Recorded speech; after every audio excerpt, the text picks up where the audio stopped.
Hello, Hello. this is DnD-o-logia. Diendology. Dndologia. Dndology. Dndologia. Dndologia! Okay, so Dndologia, 14th episode, if I remember well. The first 13 were in Greek. We're trying to something new now. And this time we want to talk about Various D&D-inspired media. like anime, games, maybe books. We'll see, but we will start with anime because we like anime, and lately there have been some very nice, good, original anime about, clearly inspired by D&D. And the first one we'll talk about is Frieren. So, or Frieren Beyond the Journey's End. Is Beyond full the title. Journey's End, Sosono Frieren. Yes. So, Frieren. Yes, Frieren started as a manga, then it got adapted as an anime. Both the manga and the anime are ongoing. Frieren starts with a novel, I think, idea, which is what happens after the party finishes the quest. It's truly novel, yes, because it's rare to even ask this question.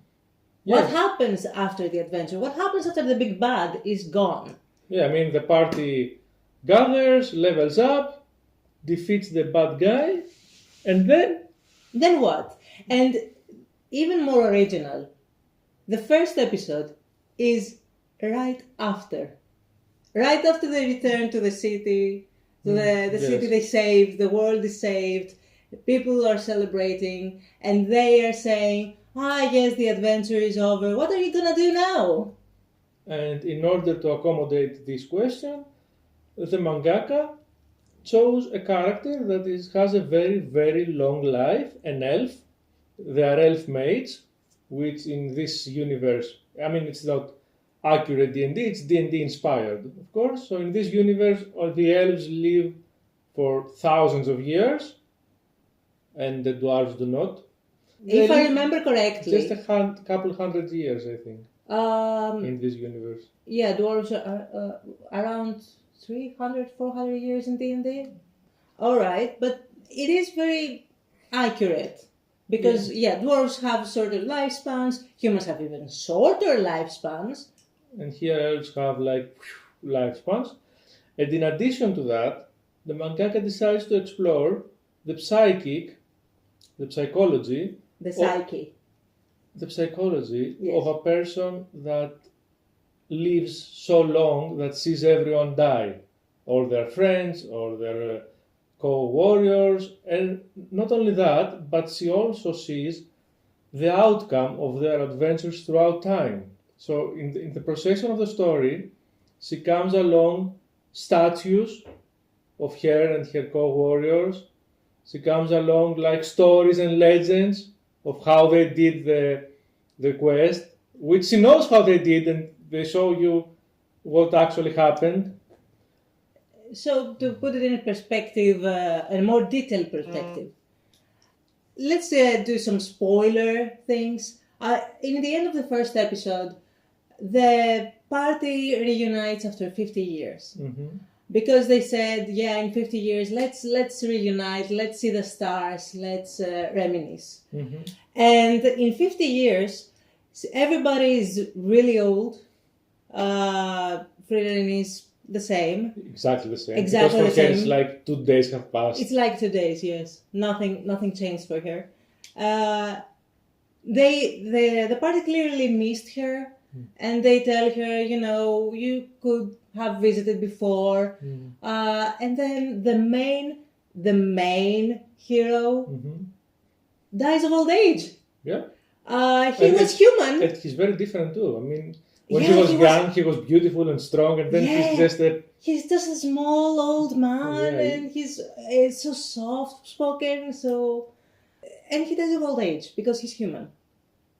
And Frieren breaks. For some reason, she has gone through thousands of years without even wondering why humans do the things they do because they die so quickly, and suddenly she breaks. Because the plot has to happen, but Yeah, sure. But it is explained later in later episodes. Yes. Point is, yeah. Oh, no, it is explained. But the thing is, she breaks down in tears. And she says, I never even tried to understand him. I never even tried to be friends, to understand his nature. Whatever he was saying to me every time he talked to me. And she goes around to this inspires her to go on a journey. Yeah, to see the other co-warriors of the party. Yeah. She goes to each and everyone's place. And she picks up their apprentices for the party. So she ends up with a new party after all. Yeah. And let's say here that in accordance to a tradition in manga, the names are in German for some reason. Ah, yes. So Frieren means freeze in German. Yeah. She's frozen in time. Yeah, and the apprentice of the cleric is Fern, which means far away in German. So, Fernsehen, TV. Ah, it's far away. Yeah, it means far. Also, and Stark, which is the apprentice of the dwarf. Let me finish, please. Yes. Means strength in German. Yeah. He's also very strong. Yeah, because it's very strong. Yeah. So what do you want to say? Fern also has a very English meaning. No. What? It's a bush. Yeah, but since everything is in German, I think the German is... Because she's also, like far away emotionally. Yeah. So it makes sense. Which is also something very nice to... because it's a mirror on Frieren's emotional distance. Which has frozen feelings, it makes sense. Plus she's a freeze mage, she's ice mage. All her spells are connected to ice. Ice-based, yes. Yeah. Almost all her spells, not all her spells. But yes. It's a very nice mirror in front of her. Because Fern was the apprentice of the cleric, right? Yes. Yeah. She was really emotionally detached because she was... she thought she owed her life to the person that saved her, the cleric. And the cleric really saw his life fading away because he was dying, he's old. He was human too. And he wanted Fern to have a good life, to go around, see the world, not be so emotionally distant. So she tricked Frieren into taking her together. Okay, yeah, but if we go into detail in the plot, this will be like 2 hours video. Let's focus on the D&D connection. So, obviously, party, quest, monsters, this is obviously D&D based. A tabletop based, let's say, but we do mostly D&D here. Let's see as a D&D aspect. The big bad is gone, right? The older... Yes and no, because I think they fight him again with a new party. The quest is to go again and fight him. I don't think it's fight him. It's fight his his successor. Yeah, okay, but the Demon King has. Yeah, another Demon King. Point is, they go around in various smaller quests versus different demons. Yes. For example, Frieren wants to train Fern in various magic tactics. So what does she do?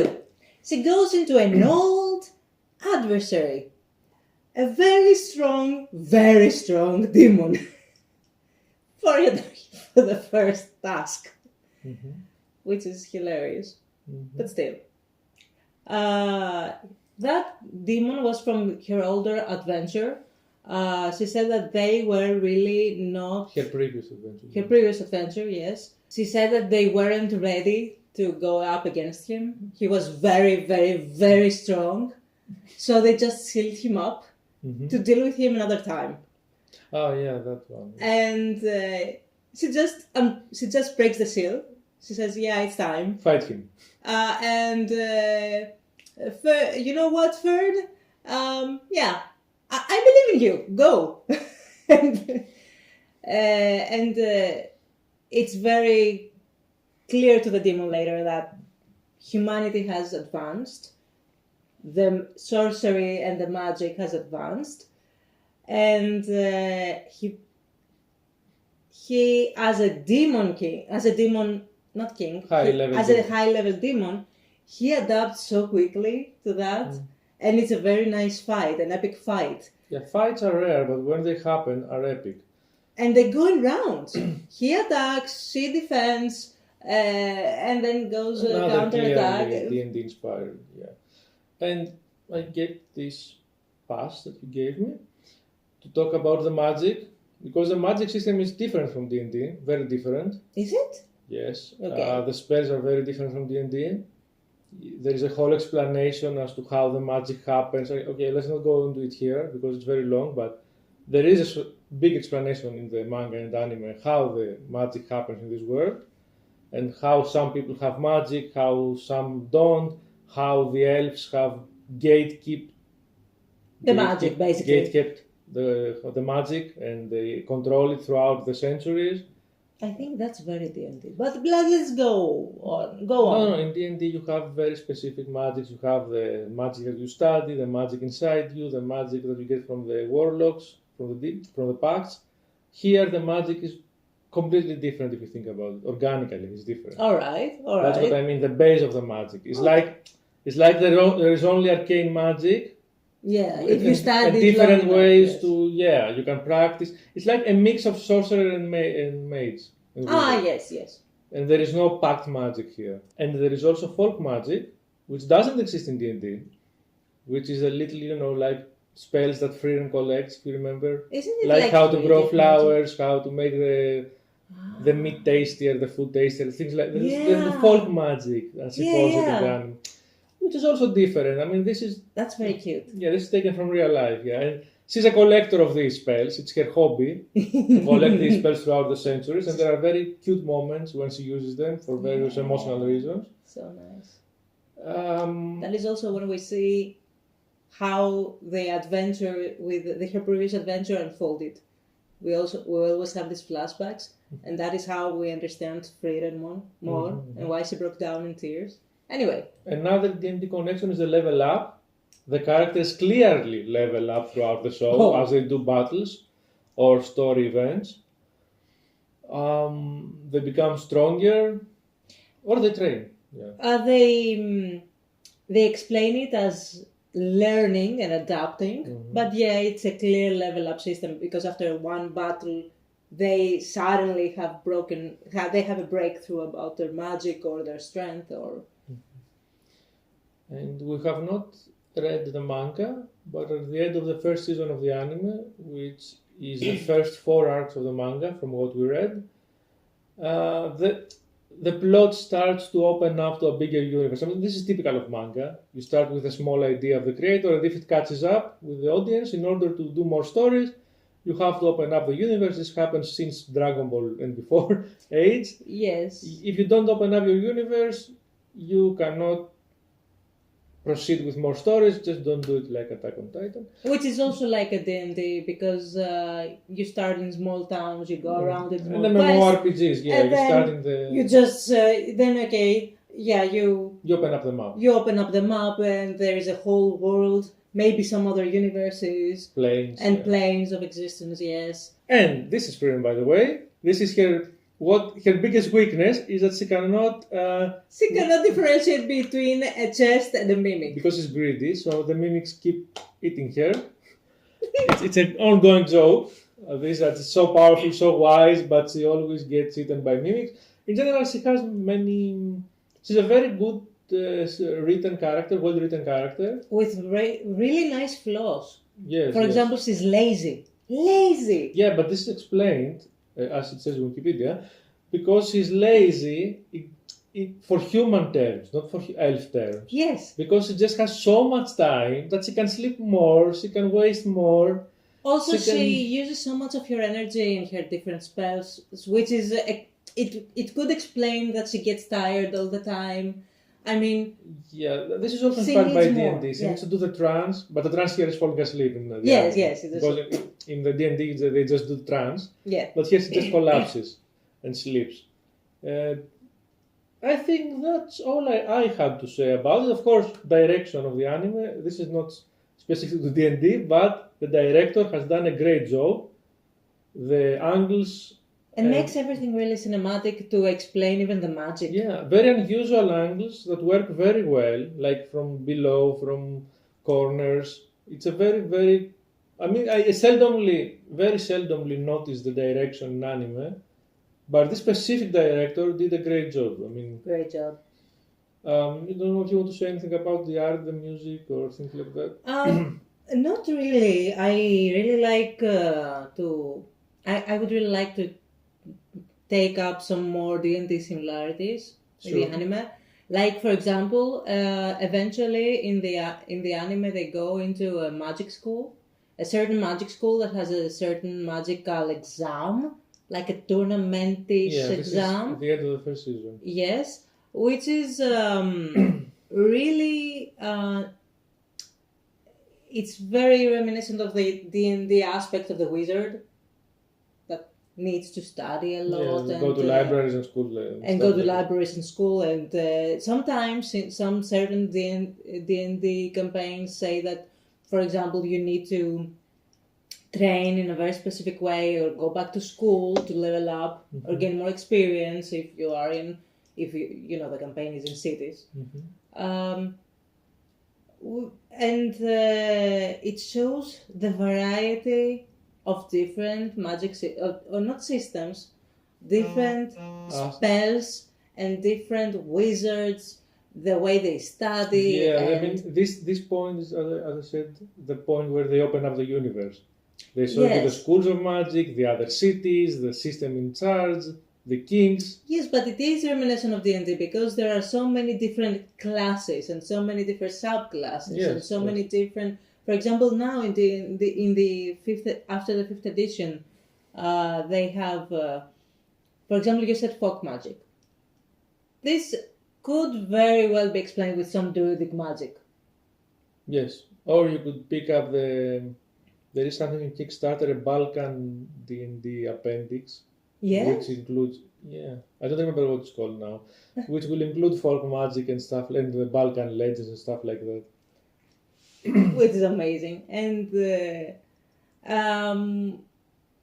when someone is more of a monk, they have a monk that is a wizard/fighter monk. Yes, this is dual classing, multi-classing. Yeah, multi-classing. So they do have multi-class, and it was another elf. If I remember. Yes. A very old one. A very, very old elf.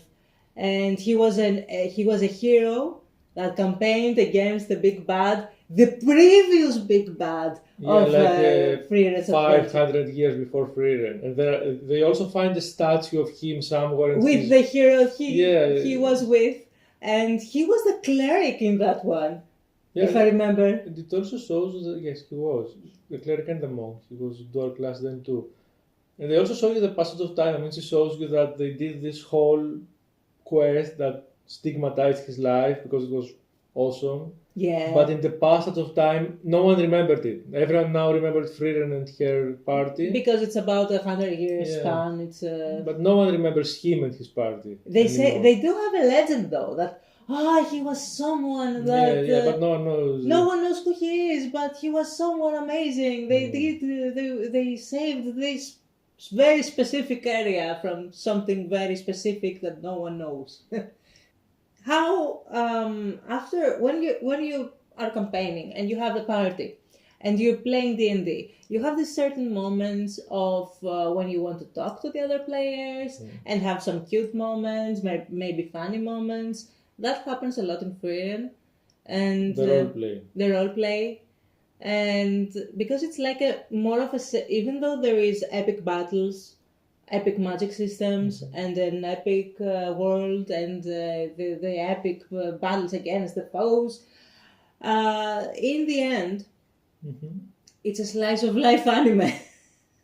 It's the cute little moments that happen every day, the little role play moments that you have with the party.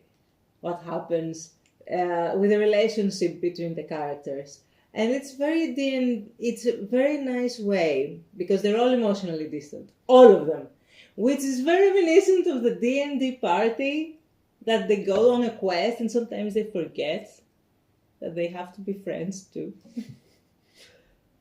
Yeah. And they suddenly do something very nice and cute to each other, and they bond, and then it's a very nice bonding experience for the party, as well as the people playing it. Okay, so my final D&D comparison is that what Frieren does is something that is done from DMs that play a multi-year campaign with many parties, like our DM in the third campaign we play. Yeah. He has his own universe, and now that he's playing with us in the marked campaign, He's pulling off characters. yeah, he's taking his.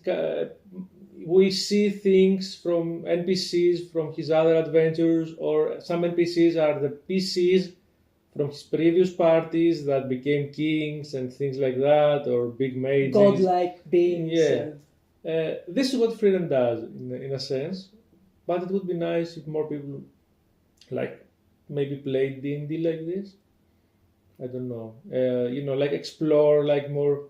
I mean, most people I think just want to do dungeon crawling and kill monsters, but it's also nice to play psychological D&D, like role play, see how your actions affect people. Do more role play, talk to. There is an urban legend that I heard in D&D, okay. but you can actually confirm it if it's true or not, because it's in the olden days of when you played. That people were actually role playing a lot, and sometimes and most times they would have one character that they would go through through all the campaigns that they would play. Yeah, they would like to, but also you could die very easily in the old D&D. So that also, yes, there were people who were role playing more, but there were also people who were dungeon crawling more. I mean, there were people who did only. I mean, this happens now too, but back then I remember there were people who only did one-shot adventures with the same party, with the same characters, but they were only doing dungeons. Nothing role-play in the middle. Yeah, They but were, even this dungeon, battle. Isn't that how someone could take that character that leveled up and then put some role-play in it in another campaign? If they wanted to. Because they say, you're playing this campaign, yes, I'm a level something. Yeah, but these kind of people usually did not want to roleplay. Oh, okay. So I think so it is a legend. Now the mix is better, I think.